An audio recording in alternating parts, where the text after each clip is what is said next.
تمام تعریفیں اللہ کے لیے، درود و سلام محمد و آل محمد کے لیے۔ اللہم صلی علی محمد و آل محمد۔ آپ سب کو میری طرف سے عید الفطر بہت بہت مبارک ہو۔ قرآن مجید میں لفظ وعدہ وعید ہے۔ پروردگار عالم جس روز انبیاء اور ان کی امتوں سے توحید اور آنے والے انبیاء سے متعلق وعدہ لیتا تھا، وہی دن عید کا دن قرار پاتا تھا۔ عید الفطر کے روز ہی حضرت جبرائیل علیہ السلام بذریعہ وحی محضرنامہ شہادت امام حسین علیہ السلام لے کر نازل ہوئے تھے، اور امام حسین علیہ السلام سے شہادت کا عہد لیا گیا تھا۔ اسی نسبت سے جس روز عید الفطر منائی جائے گی اسی روز یوم عاشورہ منایا جائے گا۔ یہ معجزہ بھی ہے اور نظام قدرت بھی ہے۔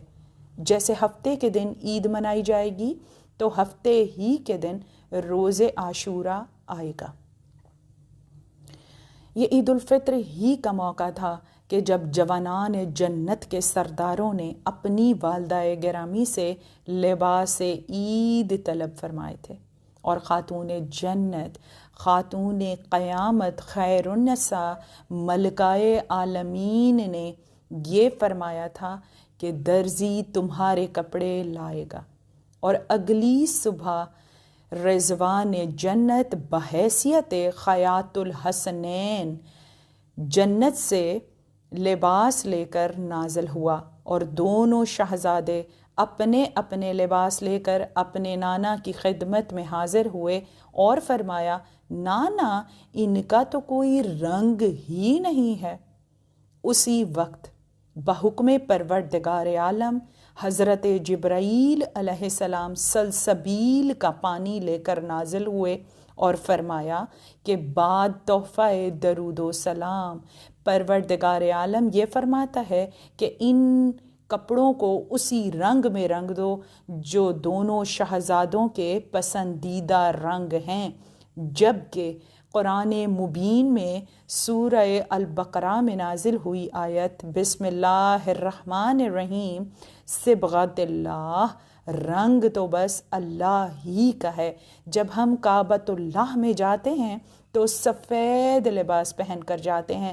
جو جنت سے آئے تھے وہ لباس سفید تھے، مگر حسنین شریفین نے جب اپنی اپنی مرضی کے رنگ بتائے تو امام حسن مجتبیٰ علیہ السلام کی مرضی کے مطابق ان کا لباس سبز رنگ میں رنگا گیا، اور امام حسین ارتضیٰ علیہ السلام کی مرضی کے مطابق ان کا لباس سرخ رنگ میں رنگا گیا۔ جب بچوں نے لباس جنت پہنے تو علی و زہرا اپنے بچوں کو دیکھ کر مسکرائے۔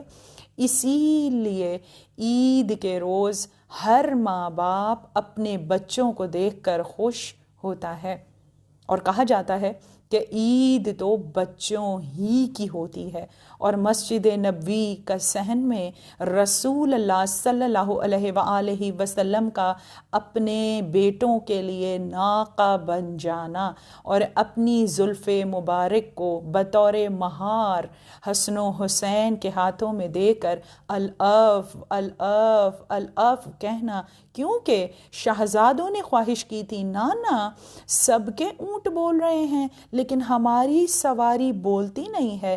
تو آپ نے جب یہ کہا تو پروردگار عالم نے فرشتے کے ذریعے پیغام بھیجا کہ الاف کہنا بند کر دیجئے، کہیں ایسا نہ ہو کہ پروردگار عالم کو جہنم کی آگ کو بجھانا پڑ جائے۔ اور جب ایک شخص نے کہا کیا خوب سواری ہے تو آپ صلی اللہ علیہ وآلہ وسلم نے اس کو ٹوکتے ہوئے فرمایا، یہ کیوں نہیں کہتے کہ کیا خوب سوار ہیں؟ اے شخص تو نے بخل کیا۔ اور اس کے بعد بروز عید ہی شہزادی کونین ملکہ عالمین نے شکرانے کے طور پر شیر خرما بنایا تھا۔ اسی نسبت سے ہر ماں اپنے گھر میں شیر خرما تیار کرتی ہے اور اس پر پنجتن پاک علیہ السلام کی نظر بھی دی جاتی ہے۔ اس کے علاوہ ہم اپنے بچوں کو عیدی بھی دیتے ہیں۔ تو ایک تہذیب کی بات ہے جو میں آپ کے گوش گزار کر دوں کہ اپنے رزق حلال میں سے جب بھی آپ اپنے بچوں کو اور قرابت داروں کو عیدی تقسیم کریں، اس سے پہلے محمد و آل محمد علیہ السلام کے گھر کے بچوں کی نظر عیدی پیش کریں، جس میں شہزادی سکینہ، شہزادہ علی اصغر، شہزادہ اون و محمد، جناب قاسم کے ساتھ شہزادہ محسن علیہ السلام کو بھی یاد رکھیں۔ پروردگار عالم یقیناً آپ کی توفیقات میں برکت اور خیر عطا فرمائے گا۔ اس کے علاوہ آپ سب کو بہت بہت عید الفطر کی مبارک ہو، جس روز پروردگار عالم ماہ رمضان المبارک میں روزے رکھنے والوں، شب قدر کی عظیم عبادت گزاروں کو اپنی طرف سے تحفے عنایت فرماتا ہے۔ یہ اللہ کی رسی کو مضبوطی سے تھامنے کا دن ہے، جس میں اجتماعات میں سب لوگ جمع ہو کر پروردگار عالم کی تسبیح و تقدیس کرتے ہیں، اور ہم سب اپنے قرابت داروں کے حقوق ادا کرتے ہیں۔ عید کو ویسے ہی منانا چاہیے جیسے معصومین علیہ السلام سادگی کے ساتھ مناتے تھے، جس میں امیر اور غریب کا فرق مٹ جاتا تھا۔